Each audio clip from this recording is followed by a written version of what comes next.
மதச்சார்பற்ற முற்போக்கு கூட்டணி கட்சிகளின் வேட்பாளர்களை ஆதரித்து பாளையங்கோட்டையில் நடைபெறும் பிரச்சார பொதுக்கூட்டத்திற்கு தலைமையேற்று தொடக்கத்தில் வரவேற்று மகிழ்ந்திருக்கக்கூடிய திருநெல்வேலி மத்திய மாவட்ட கழகத்தினுடைய செயலாளர் அருமை சகோதரர் அப்துல் வஹாப் அவர்களே, சட்டப்பேரவையினுடைய தலைவர் திரு மு அப்பாவு அவர்களே, மாவட்ட கழகத்தினுடைய செயலாளர்கள் அண்ணன் ஆவுடையப்பன் அவர்களே, அருமை சகோதரர் கிரகாம்பல் அவர்களே, காங்கிரஸ் பேரியக்கத்தினுடைய முன்னோடிகளில் ஒருவராக விளங்கிக் கொண்டிருக்கக்கூடிய முன்னாள் ஒன்றிய அமைச்சர் பெருமதிப்பிற்குரிய திரு தனுஷ்கோடி ஆதித்தன் அவர்களே, கழகத்தின் மூத்த முன்னோடிகள் முன்னாள் அமைச்சர் மைதீன்கான் அவர்களே, திரு சுப சீதாராமன் அவர்களே, அருமை சகோதரர் ஞானதிரவியம் அவர்களே, நாடாளுமன்ற உறுப்பினர் திரு ராபர்ட் புரூஸ் அவர்களே, தோழமை கட்சிகளின் தலைவர்களே, மாவட்ட கழகத்தினுடைய செயலாளர்களே, தலைமை கழகத்தினுடைய நிர்வாகிகளே, திருநெல்வேலி மாவட்ட கழக நிர்வாகிகளே, பல்வேறு அணிகளை சார்ந்திருக்கக்கூடிய அமைப்பாளர்களே, துணை அமைப்பாளர்களே, பத்திரிகை மற்றும் ஊடகத்துறை சார்ந்திருக்கக்கூடிய நண்பர்களே, வணக்கத்திற்குரிய வாக்காளர் பெருமக்களே, பெரியோர்களே, தாய்மார்களே, என் உயிரோடு கலந்திருக்கக்கூடிய தலைவர் கலைஞர் அவர்களின் உயிரினும் உயிரான அன்பு உடன்பிறப்புகளே, உங்கள் அனைவருக்கும் என்னுடைய அன்பான வணக்கம். எப்படிப்பட்ட நல்லட்சிமைக்கு நான் வந்திருக்கிறேன் என்றால், இந்திய விடுதலை போராட்டத்தில் தனி முத்திரையையும் தமிழ்நாட்டோட வரலாற்றில் மாபெரும் வீரத்தையும் தமிழ்காக்கும் போராட்டத்தில் தலைவர் கலைஞர் அஞ்சாமல் தனிமைச் சிறையில் இருந்த தியாகத்தையும் பெற்றிருக்கக்கூடிய பாளையங்கோட்டை இருக்கிற இந்த நல்லட்சிமைக்கு நான் வந்திருக்கிறேன். அடிமை அதிமுகவோட முதுகுல ஏறி மதவாத பாஜக நிகழ்த்துகிற அரசியல் பண்பாட்டு படையெடுப்பில் இருந்து தமிழ்நாட்டை காக்க உங்கள் ஆதரவை கேட்டு நான் வந்திருக்கிறேன். தமிழ்நாட்டை காக்க நான் ரெடி, நீங்க ரெடியா? தமிழ்நாட்டை காக்க நான் ரெடி, நீங்க ரெடியா? திராவிட மாடல் 2.0க்கு திராவிட மாடல் 2.0 ஆட்சிக்கு நான் ரெடி, நீங்க ரெடியா? அதற்கு இந்த மேடையில் இருக்கக்கூடிய எல்லா வேட்பாளர்களும் வெற்றி பெறணும். வெற்றி பெற வைப்பீங்களா? முதல்ல ராதாபுரம் தொகுதி நமது வெல்லும் வேட்பாளர் அப்பாவு அவர்கள் மிக உயர்ந்த மனிதர். பார்க்கிறதுக்கு மட்டும் உயரம் இல்லை, தமிழ்நாடு சட்டமன்றத்தை நடத்தியும் உயர்ந்தவர். நம்ம அப்பாவு அவர்கள் ஆசிரியராக இருந்த காரணத்தால் மாணவர்களை எப்படி வழிநடத்தினாரோ அப்படி நம்ம திராவிட மாடல் அரசில் சட்டமன்றத்தையும் திறமையா வழிநடத்தினவர். 4 முறை உங்களோட எம்எல்ஏவாக இருந்து ராதாபுரம் சட்டமன்ற தொகுதி மக்கள் அவரை பாராட்டி போற்றி இன்றைக்கு அவர் வேட்பாளராக நிறுத்தப்பட்டிருக்கிறார். அவருக்கு ராதாபுரம் தொகுதியில் இருக்கக்கூடிய மக்கள் உதயசூரியன் சின்னத்தில் உங்களுடைய பொன்னான வாக்குகளை அளிக்க வேண்டும் என்று நான் கேட்டுக்கொள்கிறேன். அடுத்து பாளையங்கோட்டை சட்டமன்ற தொகுதி வெற்றி வேட்பாளர் மாவட்ட செயலாளர் அப்துல் வஹாப் அவர்கள். பாளையங்கோட்டை எப்பவுமே திமுக கோட்டை. கடந்த முறை போலவே இந்த முறையும் உங்களுக்கு பணியாற்ற ஆதரவு கோரி நிற்கிறார். அப்துல் வஹாப் அவர்களுக்கு உதயசூரியன் சின்னத்தில் உங்களுடைய பொன்னான வாக்குகளை மீண்டும் வழங்க வேண்டும். அடுத்து திருநெல்வேலி சட்டமன்ற தொகுதி நமது வெற்றி வேட்பாளர் மாநகர செயலாளர் தம்பி சுப்பிரமணியன் அவர்கள் அமைதியா தன்னுடைய பணியை சிறப்பாக செய்யக்கூடிய ஓர் இளைஞர். திருநெல்வேலி தொகுதி மக்கள் சுப்பிரமணியம் அவர்களுக்கு உதயசூரியன் சின்னத்தில் உங்களுடைய பொன்னான வாக்குகளை வழங்கி அவரை வெற்றி பெற வைக்கணும். அடுத்து நாங்குநேரி சட்டமன்ற தொகுதி காங்கிரஸ் கட்சியை சார்ந்த வெற்றி வேட்பாளர் பெருமதிப்பிற்குரிய அருமை சகோதரர் திரு ராகுல் காந்தி அவர்களால் மீண்டும் நம்மிடத்தில் ஒப்படைக்கப்பட்டிருக்கக்கூடிய வெற்றி வேட்பாளர் ரூபி மனோகரன் அவர்கள் நிறுத்தப்பட்டிருக்கிறார். ஏற்கனவே நாங்குநேரி மக்களுக்கு நன்கு அறிமுகமாகி 2 முறை உங்களுக்காக பணியாற்றியவர். அவருக்கு உங்களுடைய உதயசூரியன் சின்னத்தில் மன்னிக்கும் கை சின்னத்தில் அவருக்கு சிறப்பான வெற்றியை தேடி தரணும். அடுத்து அம்பாசமுத்திரம் சட்டமன்ற தொகுதி காங்கிரஸ் கட்சியை சார்ந்த வெற்றி வேட்பாளர் விபி துரை அவர்கள். அவரும் திரு ராகுல் காந்தி அவர்களால் அடையாளம் காட்டப்பட்டு இன்றைக்கு வேட்பாளராக நிறுத்தப்பட்டிருக்கிறார். வழக்கறிஞரான இவர் தனது தந்தை முன்னாள் சட்டமன்ற உறுப்பினர் வேல்துரை போன்ற மக்களுக்கு பணியாற்ற ஆதரவு கேட்டு நிற்கிறார்.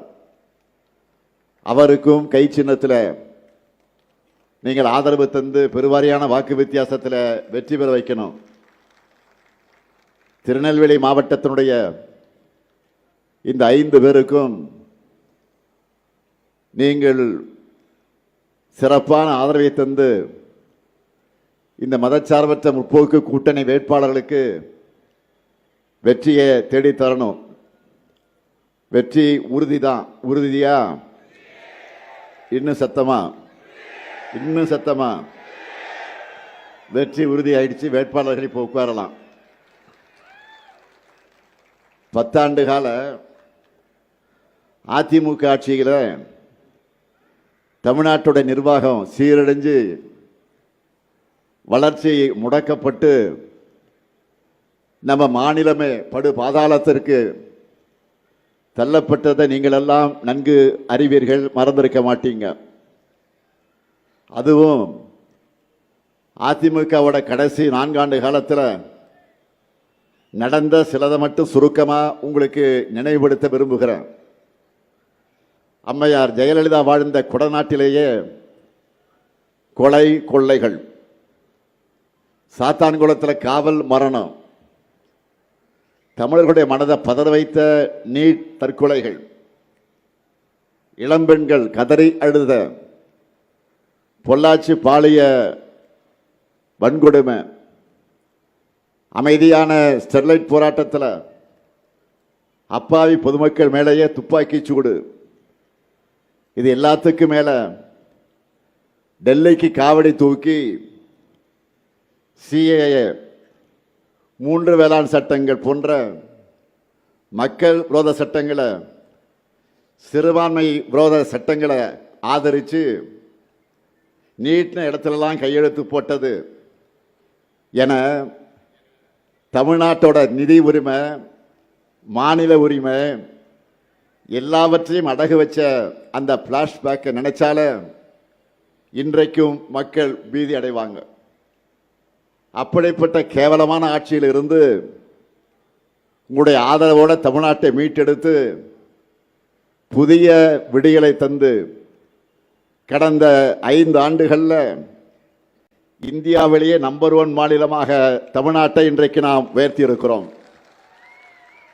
ஏன் இந்தியாவிற்கே வழிகாட்டுகிற ஆட்சியாக நடத்தி கொண்டிருக்கிறோம். நம்ம ஆட்சிக்கு என்ன பேர் வச்சோம் சொல்லுங்க? நம்ம ஆட்சிக்கு என்ன பேர் வச்சோம் சொல்லுங்க?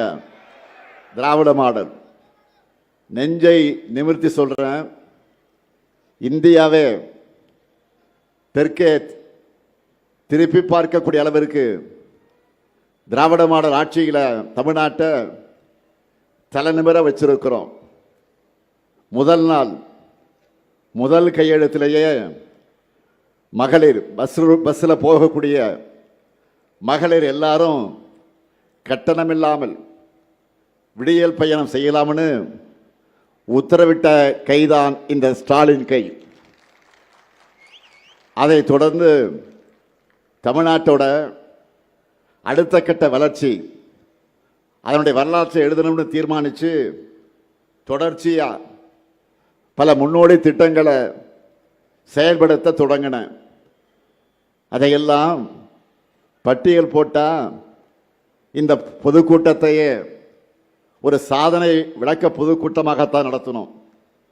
அந்த அளவுக்கு மலையளவு சாதனைகளை நாம் செஞ்சிருக்கிறோம். நம்ம திராவிட மாடல் ஆட்சியில் இந்த திருநெல்வேலி மாவட்டத்திற்கு செஞ்சிருக்கக்கூடிய திட்டங்களை மட்டுமே ஒரு தனி புத்தகமாக போடலாம். அதனால் மிக மிக முக்கியமான முத்தாய்ப்பான சாதனைகளை மட்டும் தலைப்புச் செய்திகளாக ஹைலைட்டாக நான் சொல்ல விரும்புகிறேன். இந்திய வரலாறு தமிழ் நிலத்திலிருந்து தான் எழுதப்படணும் என்ற நம்மளோட முழக்கத்துக்கு அடித்தளமாக நிற்பது என்னன்னு கேட்டிங்கன்னா பொருணை அருங்காட்சியகம். திருநெல்வேலி பல்நோக்கு மருத்துவமனையில் இதயம், நரம்பு, சிறுநீரகம், கல்லீரல் குறைபாடு உள்ளவங்களுக்கு சிகிச்சை வழங்க நவீன கட்டமைப்புகளோடு கூடிய மருத்துவமனை கட்டடம். பல ஆண்டு கனவு திட்டமான தாமிரபரணி, கருமணியாறு மற்றும் நம்பியாறு நதிநீர் வெள்ள உபரி நீர் திட்டம் தொடக்கம். மானூரில் அரசு கலை மற்றும் அறிவியல் கல்லூரி. 93 திருக்கோயில்களில் சீரமைப்பு பணிகள். 1000 ஆண்டு பழமையான திருக்கோயில்கள் திருப்பணிகள் திட்டத்தின் கீழே 33 திருக்கோயில்களில் திருப்பணிகள், சீரமைப்பு பணிகள். அம்பாசமுத்திரத்தில் புறவழிச்சாலை. இதுபோக நடந்து கொண்டிருக்கக்கூடிய பணிகளை சொல்லணும்னா 6 ஊராட்சி ஒன்றியத்தை சார்ந்த 831 குடியிருப்புகளுக்கான கூட்டு குடிநீர் திட்ட பணிகளும், களக்காடு நகராட்சி மற்றும் 7 பேரூராட்சிகளுக்கான கூட்டு குடித்திட்ட பணிகளும் முடிவுறக்கூடிய நிலையில் இருக்கிறது. மணிமுத்தாறு அணைப்பகுதியில் சாகச சுற்றுலா வசதிகள், பல்லுயிர் பூங்கா மற்ற இதர வசதிகளோடு சுற்றுச்சூழல் சுற்றுலா தலமாக மேம்படுத்துகிற பணிகள் தொடங்கப்பட்டிருக்கு. அதேபோல் கூட்டப்புலி மற்றும் குடுதாழி மீனவ கிராமங்களில் தூண்டில் விளைவு அமைக்கக்கூடிய பணிகள் நடந்து கொண்டிருக்கிறது. ராதாபுரம் வட்டம் விஜயாபதியில் புதிய விளையாட்டரங்கம். தாழையுத்து முதல் கொங்காந்தான் பாறை விளக்கு வரை மேற்கு புறவழிச்சாலை அமைக்கக்கூடிய பணிகள். காவல் கிணறு ராதாபுரம் சாலையில் ரயில்வே மேம்பாலம் அமைக்கும் பணியும், குளவகர் நீர் பகுதியில் ஒய் வடிவ மேம்பாலம் அமைக்கிறதுக்கும் விரைவில் அந்த பணிகள் தொடங்கப்பட இருக்கு. ராதாபுரம் வட்டம் ஆலந்துறை ஆற்றின் குறுக்கே அமைஞ்சிருக்கக்கூடிய கஞ்சிப்பாறை அணைக்கட்டை மேம்படுத்தி அதன் மேல்மட்ட மற்ற கீழ்மட்ட கால்வாய்களை அனுமானதி வரை அகலப்படுத்தக்கூடிய பணி. அம்பாசமுத்திர வட்டம் விக்கிரமசிங்கபுரம் கிராமத்தில் கோரையாற்றின் குறுக்கே நீர்த்தேக்கம் அமைக்கவும், சேரன் மகாதேவி வட்டம் தெற்கு வீரவநல்லூர் கிராமத்தில் வள்ளிமலை ஓடையின் குறுக்க நீர்த்தேக்கம் அமைக்கவும், திசையன் விளை வட்டத்தில் இருக்கக்கூடிய குட்டம் மற்றும் அதை சுற்றி இருக்கக்கூடிய பகுதிகளுக்கு வெள்ள நீரை திருப்பி விடுவதற்காக நம்பியாற்றின் குறுக்கே தடுப்பணை அமைக்கவும் முயற்சிகள் மேற்கொள்ளப்பட்டது. எல்லாத்துக்கும் மேல பெருமையா சொல்லணும்னா, கண்ணியத்திற்குரிய காகிதமில்லத்தவர்கள் பேரில் 100 கோடி ரூபாய் மதிப்பீட்டில் மாபெரும் நூலகம் அமையவிருக்கிறது. இப்படி சாதனைகளை சொல்லிக்கிட்டே போகலாம். இவ்வளவு செஞ்சிருக்கிற துணிவோடு தான் உங்ககிட்ட நான் உரிமையோடு வாக்கு கேட்க வந்திருக்கிறேன். ஆனால் பழனிசாமி அவர்களும் வாக்கு கேட்டு வர்றார். எப்படி வர்றார்? சுயசந்தனை இல்லாமல் தமிழ்நாட்டை நாசப்படுத்தின அவர் துரோகத்தின் மொத்த உருவமான தன்னை மக்கள் புறக்கணிச்சுட்டாங்கன்னு பற்றி கவலைப்படாமல் அவர் முடிவு பண்ணிட்டார். புறக்கணிச்சுட்டாங்க மக்கள் முடிவு பண்ணிட்டார். அதனால தான் 10 தோல்வி பழனிசாமி நம்முடைய திட்டங்களை எல்லாம் காப்பி அடித்து புதுசாக ஸ்டிக்கர் ஒட்டி வந்து கொண்டிருக்கிறார். முதல்ல மகளிர் உரிமை திட்டம். கடந்த தேர்தலின் போது இந்த திட்டத்தை நாம் அறிவித்தப்போ இதை செயல்படுத்தவே முடியாதுன்னு பழனிசாமி சொன்னார். மக்கள்கிட்ட அந்த அறிவிப்பு கிடைச்ச வரவேற்பை பார்த்துட்டு கடந்த தேர்தலையே அவரும் மகளிருக்கான உதவித்தொகையை வழங்குவோம்னு நம்மை விட அதிகமான தொகையை சொன்னார். ஆனால் மக்களான நீங்கள் என்ன முடிவெடுத்தீங்க? கூசாமல் பொய்களை மட்டுமே பேசுகிற பழனிசாமியை நம்ப மாட்டோம், துரோகங்களை மட்டுமே விரும்பி செய்கிற பழனிசாமி ஏற்றுக்க மாட்டோம், புதிய விடியலுக்காக உதயசூரியனுக்கு தான் நாங்கள் வாக்களிப்போம் என்று சொல்லி வாக்களிச்சிங்க. நாங்களும் சொன்ன மாதிரியே உரிமை தொகையை கொடுத்து கொண்டிருக்கிறோம். அது மட்டுமல்ல, இப்போ கூட அதிமுக பாஜக போட்ட சதி திட்டத்தை முறியடித்து 5000 ரூபாய் வழங்கிட்டோம். அடுத்து திராவிட மாடல் 2.0 1000 2000 உயர்த்தி தர போற அறிவிச்சிட்டோம். அதே போல விடியல் பயணத்திலையும் பெண்கள் சுதந்திரமாக பயணிக்க ஆரம்பிச்சிட்டீங்க. ஆனால் இந்த திட்டங்களை எல்லாம் கொச்சைப்படுத்தி பேசினார் பழனிசாமி. இப்போ நம்ம திட்டங்களை முடக்குவோம், தவிர்ப்போம்னு சொல்லிட்டு பிரச்சாரத்துக்கு போனால் மக்கள் விரட்டி அடிப்பாங்கன்னு உணர்ந்து தெரிஞ்சுக்கிட்டு உரிமை திட்டத்துக்கு குல விளக்குன்னு பெயரை சொல்லி ஸ்டிக்கரை ஒட்டிக்கிட்டு வந்திருக்கிறார். இதை பார்த்து மக்கள் என்ன பேசுகிறாங்கன்னா, ஸ்டாலின் சொன்னதை மட்டுமல்ல சொல்லாததையும் செய்வார், ஆனால் பழனிசாமி சொன்னதையும் செய்ய மாட்டார், சொந்தமாகவும் செய்ய மாட்டார்னு கமெண்ட் அடிக்க ஆரம்பிச்சுட்டாங்க. பழனிசாமிக்கு 11வது தோல்வி ஸ்டிக்கரை ஒட்ட மக்களும் தயாராகிட்டீங்க. ஏன்னா இப்போ களத்தில் இருக்கிறது யாரு? Super star. சூப்பர் ஸ்டார் யாருன்னு கேட்டால் திமுக தேர்தல் அறிக்கைன்னு சின்ன குழந்தையும் சொல்லும். ஒரு பாட்டே இருக்கு, சூப்பர் ஸ்டார் யாருன்னு கேட்டா. ஞாபகம் இருக்கா? திமுக தேர்தல் அறிக்கைன்னு சின்ன குழந்தையும் சொல்லும். ஆக இப்போ ஐபிஎல் நடந்துகிட்டு இருக்கு, கிரிக்கெட் ஐபிஎல் நடந்துகிட்டு இருக்கு. நீங்கள் பார்த்துக்கிட்டு இருப்பீங்க, நிறைய சிக்ஸர்கள்லாம் பார்த்துருப்பீங்க. தேர்தல் அறிக்கை மூலமாக நாம் அடித்த சிக்ஸரில் சிலவற்றை மட்டும் இப்போ ஹைலைட்டாக உங்களுக்கு சொல்ல போகிறேன். முதல் சிக்ஸர் இல்லத்தரசிகளுக்கு கூப்பன் வழங்குகிற திட்டம். எவ்வளவுக்கு கூப்பன் தர போகிறோம்? எவ்வளவுக்கு கூப்பன் தர போகிறோம்? 8000 ரூபாய்க்கு கூப்பன். இந்த கூப்பனை வச்சு உங்களுக்கு தேவைப்படுகிற வீட்டுக்கு உபயோகமான பொருளை புதுசாகவும் வாங்கிக்கலாம், இல்லைன்னா பழைய பொருளை எக்ஸ்சேஞ்ச் பண்ணி புது பொருளையும் வாங்கிக்கலாம். உங்களுக்கு பிடிச்ச கடையில் உங்களுக்கு பிடிச்ச பிராண்டு வாங்கிக்கலாம். அது மட்டும் இல்லை, இல்லத்தரசிகளுக்கு இனிமேல் உரிமை தொகை 2000 ரூபாயாக கிடைக்க போகுது. அடுத்தடுத்த செக்ஷனில் வரிசையாக சொல்கிறேன். காலை உணவு திட்டம், குழந்தைகளோட பசியை போக்கக்கூடிய திட்டம். அதை குழந்தைகளை பசியை போக்குற திட்டம் மட்டும் இல்லை, இல்லத்தரசர்களுடைய பணிச்சுமையை குறைக்கிற திட்டம். இனிமேல் காலை உணவு திட்டத்தை 8ஆம் வகுப்பு வரைக்கும் விரிவாக்கம் செய்ய போகிறோம். முதல்ல 5 வரைக்கும் தான், 5ஆம் வகுப்பு வரைக்கும் தான். இப்போ 8ஆம் வகுப்பு வரை விரிவாக்கம் செய்ய போகிறோம். அதே போல் 20 லட்சத்துக்கு அதிகமான உழவர்கள் பயன்பெறக்கூடிய வகையில் எந்தவித மீட்டரும் பொருத்தப்படாத நவீன மின்சார பம்பு செட்டுகளை வழங்க போகிறோம். புதுமை பெண் திட்டத்திலையும் தமிழ் புதல்வன் திட்டத்திலையும் இனிமே மாதம் 1000 இல்லை 1500 ரூபாய் வழங்க போகிறோம்.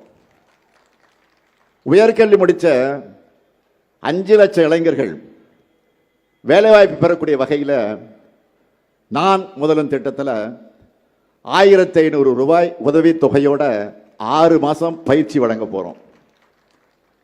நெல் கொள்முதல் விலை குவிண்டால் ஒன்றுக்கு 3500 ரூபாயாக உயர்த்தி வழங்கப்படும். கரும்பு கொள்முதல் விலை டன் ஒன்றுக்கு 4500 ரூபாயா உயர்த்தி வழங்கப்படும். பால் கொள்முதல் விலை லிட்டர் ஒன்றுக்கு 5 ரூபாய் உயர்த்தி வழங்கப்படும்.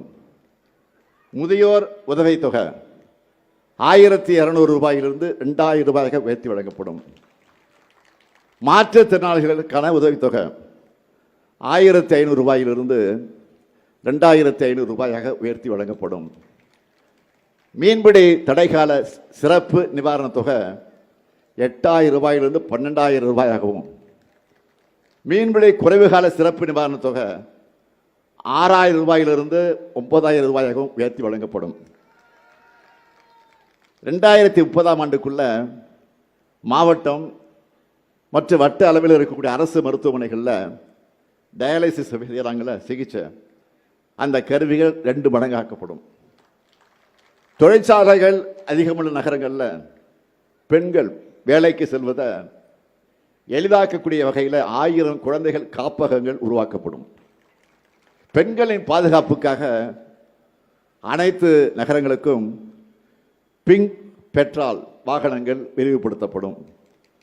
மகளிர் சுய குழு பெண்கள் ஷேர் ஆட்டோ வாங்க வங்கி கடன் மானியத்தோடு கூடிய வங்கி கடன் பெற்று தரப்படும். கலைஞர் கனவு இல்ல உள்ளிட்ட திட்டங்கள் மூலமாக வீடற்ற ஏழைகளுக்கு அடுத்த 5 வருஷத்தில் 10 லட்சம் வீடுகள் கட்டித்தரப்படும். தென் மாவட்டங்கள் கல்வி மற்றும் சுகாதார குறியீடுகளில் உரிய வளர்ச்சியை பெறவும் தொழில் மயமாவதை உறுதி செய்யவும் இந்த தென் மாவட்டங்களுக்காக ஒரு சிறப்பு வளர்ச்சி திட்டம் உருவாக்கப்படும். நாங்கள் சொன்னதை செய்வோம். நான் கலைஞருடைய மகன். சொன்னதை மறக்கவும் மாட்டேன், மறுக்கவும் மாட்டேன். இத்தனை சாதனைகளை செஞ்சுட்டு எதிர்காலத்துக்கான தொலைநோக்கு திட்டங்களை உருவாக்கிட்டு நான் உங்ககிட்ட வாக்கு கேட்க வரேன். ஆனால் டபுள் இன்ஜின் டப்பா இன்ஜின்னு வரக்கூடிய அமித்ஷா ஆட்டு வைக்கும் பழனிசாமி அங்கே வைக்கக்கூடிய என்டிஏ கூட்டணியோட லட்சணம் என்ன? மக்களுக்காக அவங்க செஞ்சதெல்லாம் என்ன? 2014 பிரதமர் மோடி ஆட்சிக்கு வந்தார். 2016 பணமதிப்பு இழப்பு நடவடிக்கை சொல்லி நாட்டு மக்கள் எல்லாரையும் பேங்க் வாசல்லையும் ஏடிஎம் வாசல்லையும் இரவு பகலா கால் கடுக்க நிற்க வச்சார். எத்தனை பேர் இறந்தாங்க? அடுத்து கொரோனா வந்துச்சு. எல்லாரும் வீட்டில் இருக்கிற தட்டை தட்டுங்க, மணி அடிங்கன்னு ஒரு காமெடி ஷோவை நடத்தினார். கோடிக்கணக்கான மக்களை நடுத்தருவில் நடக்க வச்சார். ஆக்சிஜன் சிலிண்டருக்காக மக்களை அல்லல் பட வச்சிருக்கிறார். இப்போ மேற்காசியா போர் நடக்குது. பொறுப்பான மாநில அரசு நாங்கள் முதலையே சலுகை திட்டங்களை அறிவிச்சிட்டோம். ஆனால் பிரதமர் கொரோனா காலம் மாதிரி ரெடியாக இருங்கன்னு சொல்லிட்டு மக்களை கேஸ் சிலிண்டருக்காக காத்திருக்க வச்சிருக்கிறார். இதெல்லாம் ஒட்டுமொத்த இந்தியாவுக்குன்னா, தமிழ்நாட்டை பொறுத்த வரைக்கும் பாஜக ஆட்சியில் தமிழ்நாட்டுக்கு கல்வி நிதி இல்லை, ஜிஎஸ்டி இழப்பீடு இல்லை, நீட் தேர்வு விலக்கு இல்லை, தமிழ்மொழி வளர்ச்சிக்கு நிதி கிடையாது, ரயில்வே திட்டங்கள் கிடையவே கிடையாது, மெட்ரோ ரயில் திட்டம் இல்லை. அத்திப்பூத்த மாதிரி ஒன்னே ஒன்று கண்ணே கண்ணுன்னு சொல்லுவாங்கள்ல, மதுரை எய்ம்ஸ் மருத்துவமனையை அறிவிச்சாங்களே, அதோட நிலைமை என்ன? அந்த ஆர்டரை யாராவது ஒருவர் எடுத்துக்கிட்டு டெல்லியிலிருந்து பொடிநடியாக மதுரைக்கு வந்திருந்தா கூட இந்நேரம் எய்ம்ஸை கட்டி முடிச்சிருக்கலாம். ஆனால் தமிழ்நாட்டுக்கு இன்னி வரைக்கும் எய்ம்ஸ் கட்டணம் வரல. தமிழ்நாட்டுக்கு ஒன்றுமே இல்லை. இதுதான் மோடியினுடைய மாடல். இந்த நிலையில் தமிழ்நாட்டில் பாஜகன்னு சொன்னால விரட்டி அடிக்கிறாங்களே. எப்படி தமிழ்நாட்டில் கால் பதிக்கிறது நினைச்சாங்க? தமிழர்களுக்கு துரோகம் செய்ய யாராவது கிடைப்பாங்களா அப்படின்னு விலை வீசி பார்த்தாங்க, தேடினாங்க. அப்படி கிடைச்சவர் தான் துரோகத்தில் டாக்டரேட் வாங்கின பழனிசாமி. அவருக்கு இந்தியாவில் கொடுக்கப்பட்டிருக்கக்கூடிய ரோல் என்ன தெரியுமா? வரிசையாக சொல்றேன் கேளுங்க. சிறுபான்மையினருக்கு எதிரான பாஜகவுக்கு வாக்கு கேட்கிறது, தமிழுக்கு விரோதமான பாஜகவுக்கு வக்காலத்து வாங்குறது, இந்திய திணிக்கிற பாஜகவுக்கு துணை போறது, அரசியலமைப்பு சட்டத்தையே கேலி கூத்தாக்குற பாஜகவுக்கு சாமரம் வீசுறது, ஒரே நாடு ஒரே தேர்தல் ஜனநாயகத்தை சிதைக்கிற பாஜகவுக்கு ஜால்ரா போடுறது, இடஒதுக்கீட்டையும் சமூக நிதியை அழிக்கிற பாஜகவுக்கு சிவப்பு கம்பளம் இருக்கிறது. இறுதியா அதிமுகவை அமித்ஷா கிட்ட தாரை வார்க்கிறது. இதுதான் அவருடைய ரோல். இப்படிப்பட்ட பழனிசாமி நேற்று ஒரு பொதுக்கூட்டத்தில் என்ன பேசியிருக்கா தெரியுமா? எனக்கு உயிர் கொடுத்து ஆளாக்கிய தலைவர் கலைஞர், கலைஞரை நான் வீட்டு சிறையில் வச்சிருந்தேன்னு நாக்கில் நரம்பில்லாமல் பேசியிருக்கிறார். திரு எடப்பாடி பழனிசாமி அவர்களை தோல்வி பயத்தில் எல்லை மீறி பேசுவதற்கு தொடங்கி இருக்கிறீங்க. முதலமைச்சரா என்னுடைய செயல்பாடுகளை விமர்சிக்க எதிர்க்கட்சி தலைவர் உங்களுக்கு எல்லா உரிமையும் இருக்கு. தேர்தலில் அதை மக்கள் எடை போட்டு பார்ப்பாங்க.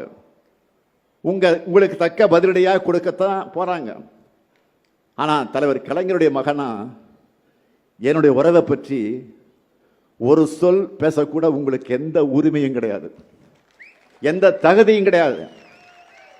தலைவர் கலைஞரை பற்றி உங்களுக்கு என்ன தெரியும்? தலைவர் கலைஞர் ஒரு சிங்கம். வாழ்ந்த காலம் வரை கோடிக்கணக்கான தொண்டர்களை என் உயிரினும் மேலான உடன்பிறப்புகளை என்ற ஒற்றை மாத்திரத்தில் கட்டி போட்டிருந்தவர் நம்முடைய தலைவர் கலைஞர் அவர். முதுமையால உடல்நலம் சரியில்லாம வீட்டில் ஓய்வு எடுத்தார். நினைவாற்றலை இழந்த போது கூட மருத்துவர்கள் உங்களுக்கு யாரை பிடிக்குன்னு கேட்டா என்ன சொன்னா தெரியுமா? அண்ணா அண்ணான்னு சொன்ன பேரறிஞர் அண்ணாவுடைய அன்பு தம்பி அவர். முடியாத நிலையிலே கூட அறிவாலயம் போகணும், முரசொலிக்கு போகணும்னு துடிச்சவர். அவரை யாரும் சிறையில் வைக்க முடியாது. அவருடைய இதய சிறையில் தான் நான் உட்பட இங்க இருக்கிற உடன்பிறப்புக்கு அத்தனை பேரும் கூட இருந்தோம். எடப்பாடி பழனிசாமி அவர்களை தலைவர் கலைஞர் பெயரை சொல்லக்கூட உங்களுக்கு தகுதி கிடையாது. கலைஞர் பெயரை சொல்லக்கூட எந்தவித யோக்கியதையும் கிடையாது. 5 முறை மக்களால் தேர்ந்தெடுக்கப்பட்ட முதலமைச்சராக இருந்து இந்த தமிழ்நாட்டை நீண்ட காலம் ஆண்ட ஒரே முதலமைச்சர் தலைவர் கலைஞர். அவருடைய கடைசி ஆசை என்ன? அவருடைய தலைவர் பேரறிஞர் அண்ணா அவருக்கு அருகே அடக்கம் செய்யணும். அதுக்காக நானே, அப்பாக்காக இல்லை தலைவனுக்காக நானே உங்க வீட்டு படியேறி வந்து கையெடுத்து கும்பிட்டு கேட்டேனே. என்னுடைய தந்தைக்காக அல்ல, தமிழ்நாட்டுடைய தலைவர் அவர். அவருக்கு கடற்கரையில் இடம் கொடுங்கன்னு அந்த சோக சூழ்நிலையில் கூட உங்க முன்னாடி வந்து நின்றேனே, கொடுத்தீங்களா? இரக்கம் இல்லாமல் மருத்துவர் தானே நீங்க. அப்படிப்பட்ட உங்களுக்கு எங்க தலைவரை பற்றி பேச எந்த யோக்கியதையும் கிடையாது. உங்க யோகியதை என்ன தெரியுமா? உங்களை நம்பி பதவி கொடுத்த அம்மையார் சசிகலாவுடைய காலையே மாறிவிட்டவர் நீங்க. நம்பிய டிடிவி தினகரனையும் சகோதரர் ஓபிஎஸ் அவர்களையும் முதுகில குத்துனவர் நீங்க. உங்களுக்கு நினைவு இருக்கா? அம்மையார் ஜெயலலிதா உடல்நலக் குறைவால சட்டமன்ற அவைக்கு வராமல் இருக்க அதற்கு ஒரு தீர்மானம் கொண்டு வந்தாங்க. அதை ஆதரிச்சு இயக்கும் திமுக. இதுதான் உங்களுக்கு எங்களுக்கு இருக்கிற வித்தியாசம். அடிச்சு சொல்றேன், உங்களால எந்த காலத்திலையும் ஆட்சியை பிடிக்கவே முடியாது. உறுதியா சொல்றேன். கலைஞரின் உடன்பிறப்புக்கு இருக்கிற வரைக்கும் உங்களால் ஆட்சியை பக்கமே வர முடியாது. இது உறுதி. தமிழ்நாட்டை காக்க திராவிட முன்னேற்ற கழகம் தான் மீண்டும் ஆட்சிக்கு வரணும் என்று மக்கள் ஏற்கனவே முடிவு பண்ணிட்டாங்க. இந்தியாவை திரும்பி பார்க்கிற வளர்ச்சி நீடிக்கணும்னா திராவிட முன்னேற்ற கழகம் தான் ஆளணும். தமிழ்நாடு தலைநிமிர்ந்து இருக்கணும்னா மதச்சார்பற்ற முற்போக்கு கூட்டணி தான் வெற்றி பெறணும். அந்த வெற்றி இந்தியாவை திரும்பி பார்க்கிற மாபெரும் வெற்றியா இருக்கணும். நீங்க எல்லாரும் ஒரு விஷயத்தை நல்லா புரிஞ்சுக்கணும். நாம போராடுவது திமுகவுடைய வெற்றிக்காக மட்டுமல்ல, நம்முடைய கூட்டணியுடைய வெற்றிக்காக மட்டுமல்ல, தமிழ்நாட்டினுடைய வெற்றிக்காக மறந்துடாதீங்க. எனவே அரசியல் வெறுப்பு, அந்த வெறுப்புகள் எல்லாம் அப்பாற்பட்டு நம்முடைய தாய் தமிழ்நாட்டை காக்க தமிழ்நாட்டு மக்கள் அனைவரும் திமுக தலைமையிலான மதச்சார்பற்ற முற்போக்கு கூட்டணியை ஆதரிக்க வேண்டும் என்று நான் கேட்டுக் கொடுக்கிறேன். அதற்கு ராதாபுரம் சட்டமன்ற தொகுதியில் அப்பாவு அவர்களுக்கும், பாளையங்கோட்டை சட்டமன்ற தொகுதியில் அப்துல் வஹாப் அவர்களுக்கும், திருநெல்வேலி சட்டமன்ற தொகுதியில் சுப்பிரமணியம் அவர்களுக்கும் உதயசூரிய சின்னத்தை ஆதரிக்கணும். அதேபோல் நாங்குநேரி சட்டமன்ற தொகுதிக்கு காங்கிரஸ் கட்சியை சார்ந்த வெற்றி வேட்பாளர் ரூபி மனோகரன் அவர்களுக்கும், அம்பாசபுரம் சட்டமன்ற தொகுதியில் பிஏபி துரை அவர்களுக்கும் கை சின்னத்தை உடைய பொன்னான வாக்குகள் அளித்து வெற்றி பெற வைக்கணும். அமையவிருக்கக்கூடிய திராவிட மாடல் 2.0 ஆட்சியில் எங்களுடைய சாதனைகளை நாங்களே முறியடிக்கக்கூடிய அளவுக்கு சிறப்பான ஆட்சியை, தமிழ்நாட்டை புதிய உயரங்களுக்கு கொண்டு செல்லக்கூடிய ஆட்சியை நாங்கள் வழங்குவோம். உங்க எல்லாருடைய ஆதரவோடு மதச்சார்பற்ற முற்போக்கு கூட்டணி தமிழ்நாட்டை காக்கும். வெல்வோம் ஒன்றாக, வெல்வோம் ஒன்றாக, வெல்வோம் ஒன்றாக. நன்றி, வணக்கம்.